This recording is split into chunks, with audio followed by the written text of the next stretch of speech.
renewing the mind. Welcome to my channel Learn English with Priya ji. Hello students, welcome to part 3 of pronouns. जैसा कि आप सबने देखा ही होगा कि हमने अपनी पहली वीडियो में different types of pronouns cover किए थे, जिसमें कि हमने 4 टाइप्स कवर की थी, राइट. सो आज की अगली वीडियो में हम अपने उन्हीं टाइप्स को कंप्लीट करने जा रहे हैं. So let's start with the reflexive pronouns and emphatic pronouns.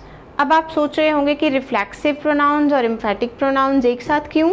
एक साथ इसलिए कि ये जो इसमें जो प्रोनाउंस हैं, जो वर्ड्स हैं, जो रिफ्लेक्सिव और एम्फेटिक प्रोनाउंस के अंदर हम काउंट करते हैं वो सेम हैं, राइट. तो इसीलिए बहुत ज़्यादा चांसेस रहते हैं कि स्टूडेंट्स एम्फेटिक और रिफ्लेक्सिव प्रोनाउंस में कंफ्यूज हो जाते हैं. So this is the reason मैंने ये दोनों टाइप्स एक साथ क्यों लिए हैं. So let's start them one by one. Let's start with the reflexive pronounce first. Reflexive pronouns are the pronouns in which the actions done by the subject जो action करता है, right? The actions done by the subject reflect upon the subject के ऊपर ही reflect करता है वो, right? These are the words like yourself, myself, herself, etc. तो आपने देखा कि जो reflexive pronouns हैं उसके अंदर जो एग्जाम्पल्स हैं वो बेसिकली वो वर्ड्स होते हैं जिनमें सेल्फ एडिड होता है, right. It may be yourself, it may be myself, it may be herself, it may be themself, it may be ourself, बहुत सारे हैं, राइट. तो चलिए इसको और अच्छे से समझते हैं with the help of this example. He hurt himself while running means दौड़ते हुए उसने अपने आप को चोट लगा ली. He hurt himself. So basically हमारा सब्जेक्ट क्या है? हमारा सब्जेक्ट है ही, हर्ट हमारा वर्ब है, एक्शन है, और हिमसेल्फ हमारा ऑब्जेक्ट है. ही हर्ट हिमसेल्फ, उसने अपने आप को चोट लगा ली. तो रिफ्लेक्सिव प्रोनाउंस में जो सब्जेक्ट है और जो ऑब्जेक्ट है वो दोनों बेसिकली एक पर्सन के लिए यूज़ होते हैं. तो ये एक तरह का हिंट है जिससे आपको पता चल जाता है कि यहाँ पर ये जो सेल्फ वाला वर्ड है ये यूज़ हुआ है as a reflexive pronoun. He hurt himself, उसने अपने आप को चोट लगा ली. सो सब्जेक्ट और ऑब्जेक्ट दोनों एक ही पर्सन के लिए यूज़ हुए हैं while running. So what is the difference? अब एम्फेटिक प्रोनाउन क्या है? अगर ये रिफ्लेक्सिव है तो फिर एम्फेटिक क्या है? Emphatic pronouns, the pronouns which are used for giving emphasis. Emphasis means, what do you mean by give emphasis? Means जोर देकर किसी बात को बोलना. The pronouns which are used for giving emphasis on the subject. Emphasis तो देना है, emphasize करना है, लेकिन किसको emphasize करना है? We have to emphasize the subject, and these emphatic pronouns have the same form as reflexive pronouns. ये मैंने आपको पहले ही भी बताया कि जो रिफ्लेक्सिव प्रोनाउंस होते हैं और जो एम्फेटिक प्रोनाउंस होते हैं वो दोनों सेम फॉर्म शेयर करते हैं. Let's take the example. She herself asked me to call you. What is the subject in this sentence? The subject is she. What is the object? The object is me. So in this sentence subject और object दोनों एक ही person के लिए use ना होकर अलग अलग persons के लिए यूज़ हो रहे हैं. लाइक सब्जेक्ट है हमारा शी और ऑब्जेक्ट है हमारा मी. तो फिर हर सेल्फ यूज़ करने की नीड क्या थी? हर सेल्फ हमने क्यों यूज़ किया? हर सेल्फ हमने यूज़ किया to give emphasize on the subject that is she. उसने खुद मुझसे कहा तुम्हें कॉल करने के लिए, right. So basically emphatic pronouns जो होते हैं, emphatic pronouns are used to emphasize the subject. These are used to give emphasize on the to give emphasis on the subject. So this is the basic difference between the reflexive pronouns and emphatic pronouns. अभी मैं आपको reflexive pronoun और emphatic pronoun को easily identify करने की कुछ tricks बताने जा रही हूँ. तो चलिए स्टार्ट करते हैं. How to differentiate between a reflexive pronoun and an emphatic pronoun. कुछ ट्रिक्स हैं जिनकी हेल्प से हम बहुत इजीली आइडेंटिफाई कर सकते हैं कि कोई वर्ड, कोई सेल्फ वर्ड रिफ्लेक्सिव प्रोनाउन है या फिर एम्फेटिक प्रोनाउन है. जैसा कि मैंने बताया दोनों में ही सेम वर्ड्स होते हैं, सो कंफ्यूजन हो जाता है. What is the first trick? If we see any self word then it is clear that either it is reflexive or emphatic pronoun. So the first step is you have to just read the sentence. If you find any self word in the sentence, so आप समझ जाएंगे कि या तो ये self word आपका reflexive pronoun है, otherwise ये आपका emphatic pronoun है, right? Let's start with the second one. If subject and object are used for same person, जैसा कि मैंने अभी आपको समझाया कि सेंटेंस में जो सब्जेक्ट है और जो ऑब्जेक्ट है, if both are use for the same person, so that self word is reflexive pronoun. चलिए एग्जाम्पल से क्लियर करते हैं. She locked herself inside the room. So what is the subject? Subject is she. She locked is the action, right? She locked herself, उसने अपने आप को बंद कर लिया. So object, this is the object. Now subject and object both are used for the same person, right?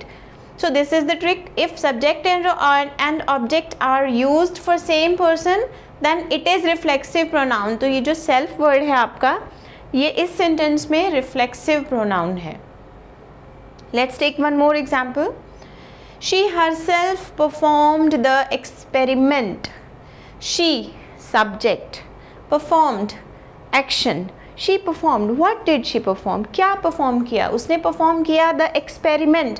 So the experiment is object. So we have identified the subject, we have identified the object. Let's check. अब check करते हैं कि क्या subject और object same person के लिए use हुआ है. Subject is she, object is experiment. Both are different, दोनों एक ही पर्सन के लिए यूज नहीं हुए हैं. So this self word is emphatic pronoun. तो फिर ये हर सेल्फ यूज क्यों हुआ है? Herself, we have used herself just to give emphasis. She पर एम्फेसिस देने के लिए, शी को एम्फेसाइज करने के लिए कि उसने खुद वो परफॉर्म किया, right? So this self word is, this is emphatic pronoun. Clear? Next, one more trick is there.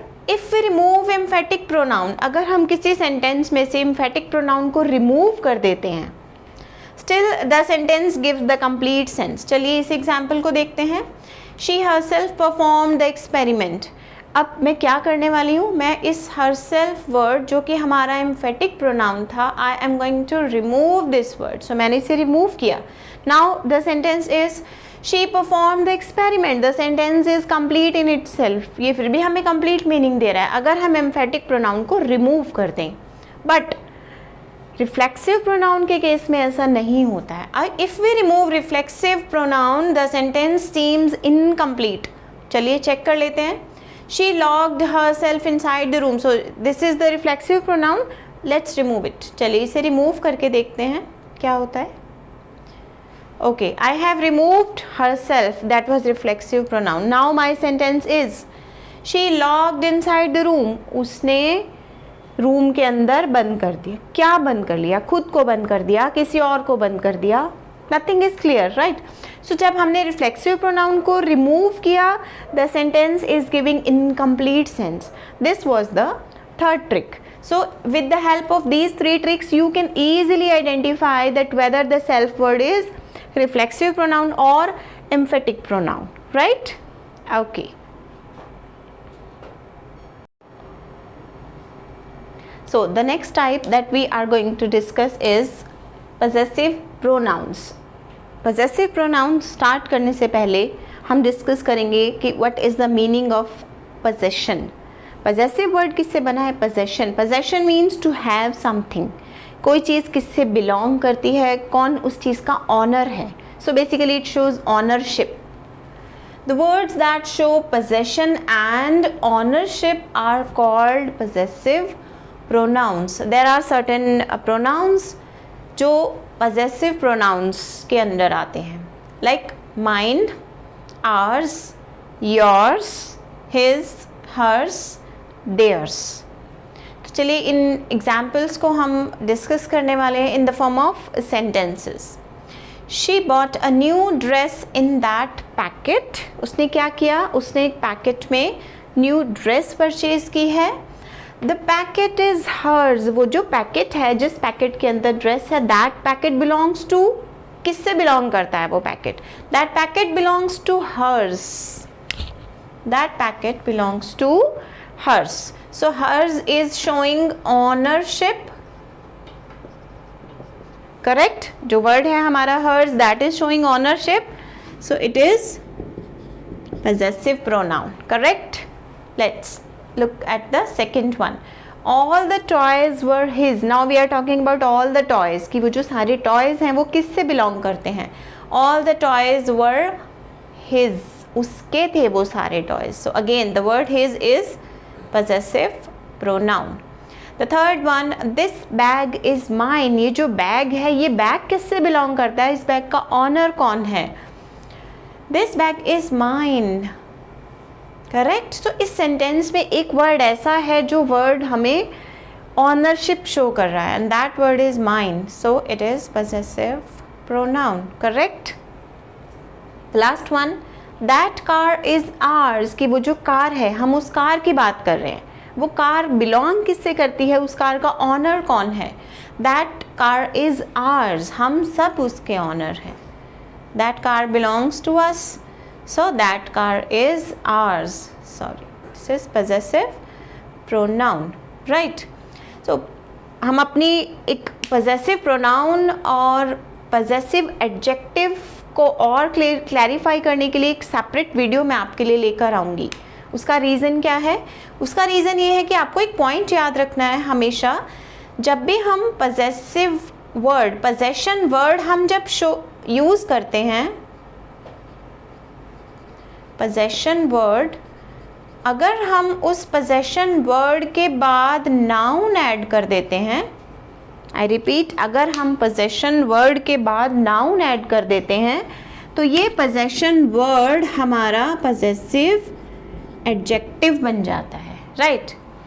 तो स्टूडेंट्स इसमें बहुत कंफ्यूज रहते हैं कि जो पजेसिव वर्ड है वो पजेसिव एडजेक्टिव है या फिर वो पजेसिव प्रोनाउन है.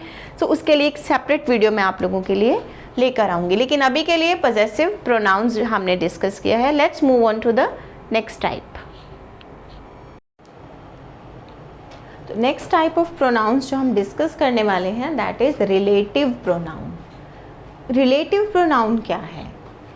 A relative pronoun is a word that introduces a dependent or relative clause and connects it to an independent clause. So it is clear कि इस sentence में क्या होगा? इसमें two clauses होंगे.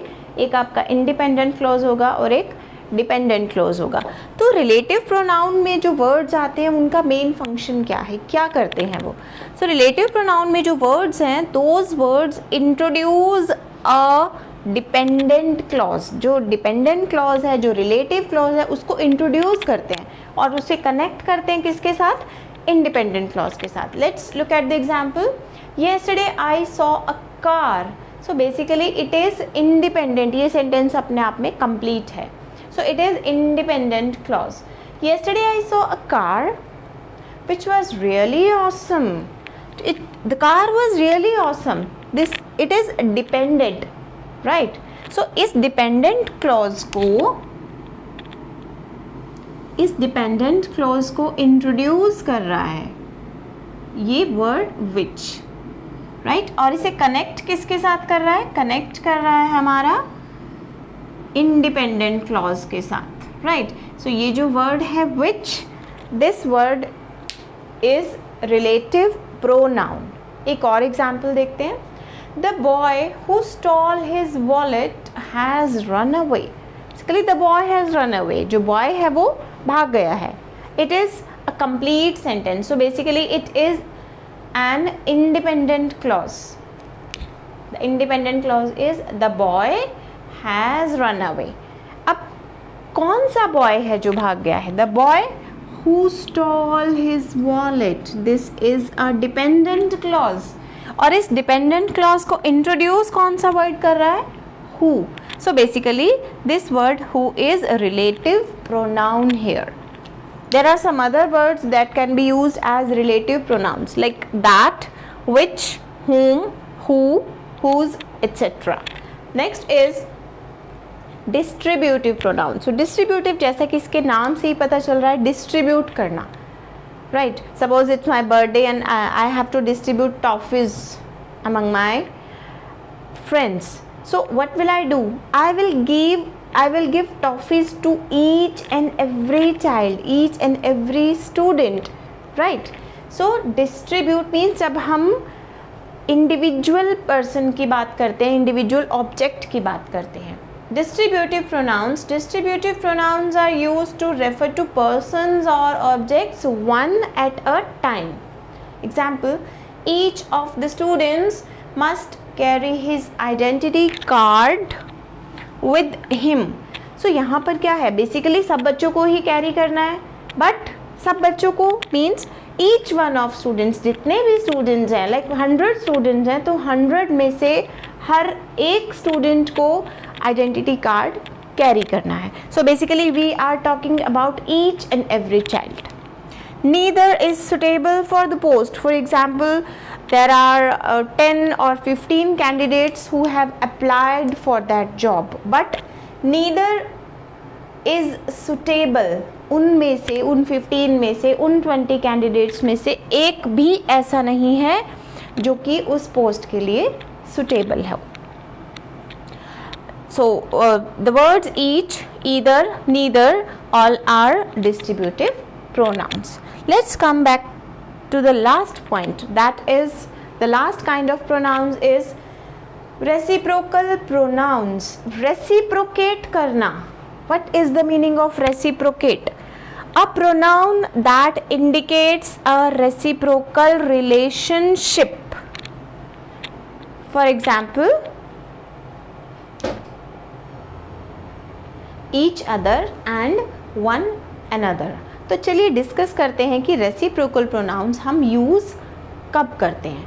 We use reciprocal pronouns when 2 or more subjects do the same thing, right? For example, we gave each other gifts. हमने एक दूसरे को गिफ्ट्स दिए. अगर मैंने किसी और पर्सन को गिफ्ट दिया और उसने मुझे गिफ्ट दिया. So basically what is important, क्या चीज़ है जो आपको याद रखनी है? जब आप रेसिप्रोकल प्रोनाउंस यूज़ करते हैं तो मिनिमम 2 पर्सन और थिंग्स उसमें इन्वॉल्व होनी चाहिए. अगर सिर्फ एक ही पर्सन या एक ही थिंग है तो उसके साथ हम रेसिप्रोकल प्रोनाउंस यूज़ नहीं कर सकते हैं. We gave each other gifts. And next example is they saved themselves by helping one another. उन्होंने अपने आप को बचाया. कैसे बचाया? एक दूसरे की हेल्प करके, right? So in this sentence the one another is reciprocal pronoun. So basically we are having only 2 reciprocal pronouns, that is each other and one another. I hope इसी के साथ हमारा ये जो रिलेटिव, डिस्ट्रीब्यूटिव, रेसिप्रोकल जो हमने सारे pronounce discuss किए हैं, आपको ये सब अच्छे से समझ में आ गया होगा.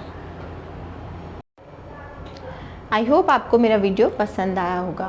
प्रोनाउंस की बेटर अंडरस्टैंडिंग के लिए आप मेरे प्रीवियस वीडियोस चेक कर सकते हैं और उनसे रिलेटेड कोई भी डाउट या क्वेरी अगर आपको है तो आप मुझे कमेंट सेक्शन में लिखकर बता सकते हैं. मेरी प्रीवियस वीडियोस का लिंक आपको डिस्क्रिप्शन बॉक्स में मिल जाएगा. Thank you.